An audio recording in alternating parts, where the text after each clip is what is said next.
الرحمن الرحیم قال النبی صلی اللہ علیہ وسلم ما من عبد مسلم يعود مريضا لم يحضر أجله فيقول 7 مرات أسأل الله العظيم رب العرش العظيم أن يشفيك إلا عوفي۔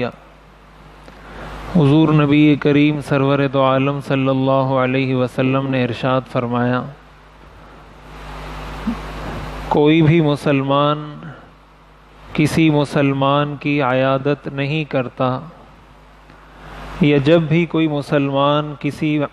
مریض کی عیادت کرتا ہے، اس کی بیمار پرسی کرتا ہے، اور اس مریض کا موت کا وقت نہیں آیا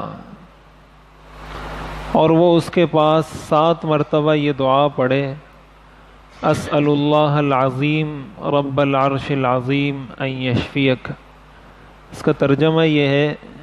کہ میں سوال کرتا ہوں، مانگتا ہوں اللہ سے، العظیم جو عظمتوں والا ہے، رب العرش العظیم اور وہ عظیم عرش کا بھی رب ہے، اس عظیم عرش کو بھی پالتا ہے، صرف آسمان اور زمین کو نہیں، اس دنیا کو نہیں، بلکہ عرش جو اس سارے عالم پر محیط ہے اس کو بھی پال رہا ہے۔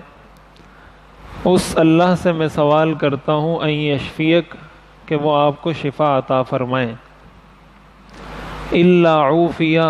جو مسلمان یہ دعا اس کے پاس 7 مرتبہ پڑھ لے، اللہ تعالیٰ اس مریض کو عافیت عطا فرما دیتے ہیں۔ یہ ابو داؤد اور ترمذی شریف کی روایت ہے، حضرت عبداللہ ابن عباس رضی اللہ تعالیٰ عنہ اس حدیث شریف کے راوی ہیں۔ اس حدیث میں حضور علیہ الصلاۃ والسلام نے اس دعا کی، اس ذکر کی فضیلت بیان فرمائی ہے کہ جب کوئی کسی مسلمان کی عیادت کے لیے جائے، کسی مریض کی عیادت کے لیے جائے اور 7 مرتبہ یہ دعا پڑھے، یہ عدد بھی حدیث میں ذکر ہے کہ 7 مرتبہ یہ دعا پڑھے، اور دعا ہے اسأل اللہ العظیم رب العرش العظیم ان یشفیک، میں اللہ سے سوال کرتا ہوں جو عظمتوں والا ہے، عظیم عرش کا رب ہے، کہ وہ آپ کو شفا عطا فرمائے۔ 7 مرتبہ یہ دعا جب کوئی پڑھتا ہے، حضور نے فرمایا اگر اس مریض کے موت کا وقت نہیں آیا، یعنی اس کو کوئی بھی بیماری ہے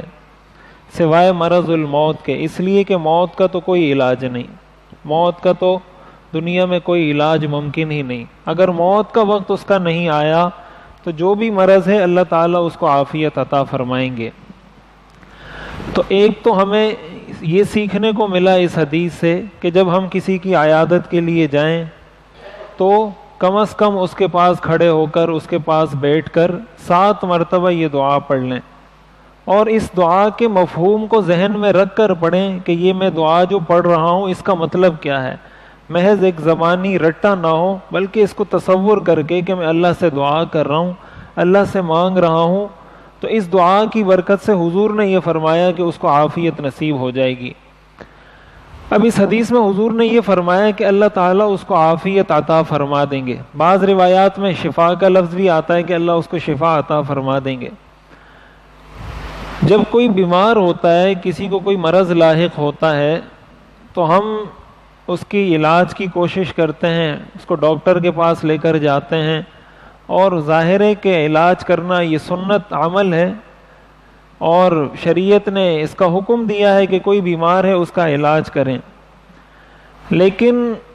ہم جب کوئی بیمار ہوتا ہے، ہماری ساری توجہ اس کے علاج پر تو ہوتی ہے کہ ڈاکٹر کے پاس جائیں، اس کا ٹیسٹ کروائیں، یہ کروائیں، وہ کروائیں۔ تو سیرت سے، حدیث سے ہمیں جو چیزیں معلوم ہوتی ہیں، اگر آپ ان کے سٹیپس دیکھیں، ان کے مراحل دیکھیں، تو پہلا جو مرحلہ ہے حدیث سے جو ہمیں معلوم ہوتا ہے کہ حضور علیہ الصلاۃ والسلام کو جب بھی کوئی مشکل آتی تھی، آپ فوراً مصلی کی طرف جاتے تھے، فوراً جا کے آپ 2 رکعت 4 رکعت نماز پڑھتے تھے، اور دوسرا عمل جو اس کے بعد ثابت ہے کہ اس نماز کے بعد پھر آپ اللہ سے دعا کرتے تھے۔ تو جب کوئی پریشانی آئے، چاہے وہ پریشانی بیماری کی صورت میں ہو، چاہے وہ پریشانی قرضے کی صورت میں ہو، کوئی بھی پریشانی ہو، اس کا پہلا حل شریعت نے یہ بتایا کہ جا کے 2 رکعت نماز پڑھیں، صلاۃ الحاجت جس کو کہا جاتا ہے، اللہ سے 2 رکعت نماز پڑھیں، اس کے بعد دعا کریں کہ یا اللہ مجھ پہ یہ پریشانی آئی ہے، قرضہ ہے، بیماری ہے، تکلیف ہے، سر میں درد ہے، وغیرہ وغیرہ۔ حدیث میں آتا ہے کہ سب کچھ اللہ سے مانگو، یہاں تک کہ اگر جوتے کا تسمہ ٹوٹ جائے وہ بھی اللہ سے مانگو، اگر آٹے کا نمک تمہارے پاس نہیں ہے وہ بھی اللہ سے مانگو۔ تو اللہ سے ہم نے ساری چیزیں مانگنی ہیں۔ آٹے کا نمک اگر گھر میں نہیں تو یہ بھی اللہ سے مانگے کہ یا اللہ میرے پاس سب کچھ ہے لیکن آٹے کا نمک نہیں ہے آٹے میں ڈالنے کے لیے، تو یہ نمک مجھے عطا فرما دے۔ تسمہ ٹوٹ گیا، حدیث میں آتا ہے یہ بھی اللہ سے مانگے کہ یا اللہ میرے جوتے کا تسمہ ٹوٹ گیا ہے، مجھے یہ تسمہ عطا فرما۔ تو بیمار ہو جانا، تکلیف کا پہنچ جانا، یہ تو بہت بڑے مسائل ہیں۔ تو ہم یہ تو کہتے ہیں کہ علاج سنت ہے، علاج سنت ہے، علاج سنت ہے، لیکن چونکہ ہم ایک مادیت کے دور میں رہ رہے ہیں، مادیت پرستی کا دور ہے، تو جس طریقے سے علاج کرنا سنت ہے اسی طریقے سے 2 رکعت پڑھنا بھی سنت ہے، اس طریقے سے دعا کرنا بھی سنت ہے۔ تو وہ سنت تو ہم اپناتے نہیں، اس لیے کہ اس میں ہمیں ظاہری طور پہ کوئی نفع ہوتا ہوا نظر نہیں آ رہا کہ 2 رکعت پڑھ لوں گا تو کیا ہو جائے گا، وہ ہمیں نظر نہیں آ رہا۔ اس کا تعلق روحانیت کے ساتھ ہے، اس کا تعلق اللہ کے ساتھ ہے، تو اس کی طرف ہم جاتے نہیں، صرف مادیت کے چکر میں پڑے رہتے ہیں، تو اس کی وجہ سے پریشانی بڑھتی رہتی ہے۔ جب انسان اللہ کے سامنے آتا ہے، نماز پڑھتا ہے، دعا کرتا ہے، کچھ ہو نہ ہو اس کے دل کو سکون مل جاتا ہے کہ میں نے اللہ کے سامنے اپنا مقدمہ رکھ دیا، یہ کیس میں نے اللہ کے سامنے رکھ دیا ہے، اللہ تعالیٰ ضرور میرے اوپر رحم فرمائیں گے۔ تو علاج بھی کیا جائے، ساتھ ساتھ دعا کا اہتمام بھی کیا جائے۔ اور پھر جو بیماری ہے، ہمارے ہاں چونکہ اب جدید میڈیکل سائنس جتنی ترقی کرتی جا رہی ہے، تو ایک مسئلہ ہمارے مزاج میں یہ بھی شامل ہوتا جا رہا ہے کہ ابھی اگر 5 بجے کسی کو بخار ہوا ہے تو وہ کوئی ایسا علاج ہو کہ 5:30 بجے اس کا بخار ختم ہو جائے، 5 منٹ 10 منٹ میں علاج ہو جانا چاہیے۔ اب جتنی سائنس ترقی کرتی جا رہی ہے اتنا ہم بھی جلد باز ہوتے جا رہے ہیں۔ اگر کسی کو بخار آیا، ممکن ہے وہ 1 دن رہے، ممکن ہے وہ 2 دن رہے، اللہ تعالیٰ نے صرف اس بیماری کو نہیں ہٹانا، اللہ نے اس کو عافیت دینی ہے۔ اس حدیث میں آپ نے فرمایا اس دعا کی برکت سے اللہ اس کو عافیت نصیب فرمائیں گے۔ مثال کے طور پر ایک شخص کو بخار ہو جاتا ہے، اس کا ایکسیڈنٹ ہو جاتا ہے، اس کو کوئی درد تکلیف شروع ہو جاتی ہے، اس کی وجہ سے وہ گھر میں پڑا ہوا ہے، نکل نہیں سکتا۔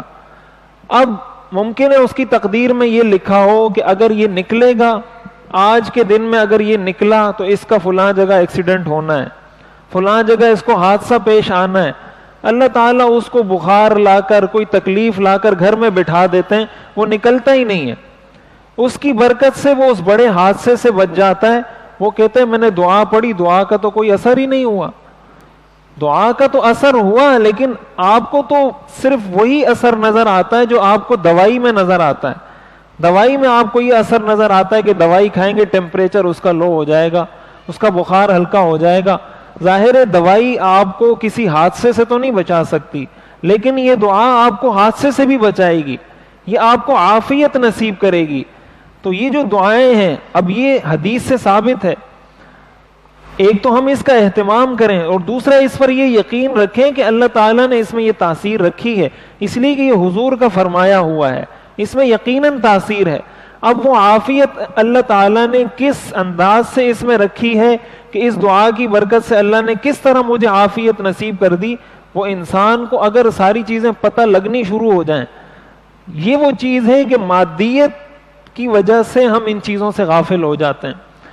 تو ایک تو کسی مریض کی عیادت کرنا، یہ خود سنت عمل ہے۔ پھر جب کسی پر تکلیف آئے اس کے لیے سنت عمل یہ ہے کہ نماز پڑھے، دعا کرے، اللہ تعالیٰ سے مانگے، پھر اسباب کے درجے میں جو سبب ہے اس کو اختیار کرے، اور پھر اللہ تعالیٰ سے خیر کی توقع رکھے۔ اس طریقے سے جب زندگی انسان گزارتا ہے تو نہ وہ صحت میں پریشان ہوتا ہے، نہ بیماری میں پریشان ہوتا ہے۔ وہ صحت میں بھی اللہ سے راضی رہتا ہے، بیماری میں بھی اللہ سے راضی رہتا ہے، اور اسی طرح راضی راضی رہ کر اس دنیا سے چلا جاتا ہے۔ اللہ تعالی ہمیں عمل کرنے کی توفیق عطا فرمائے۔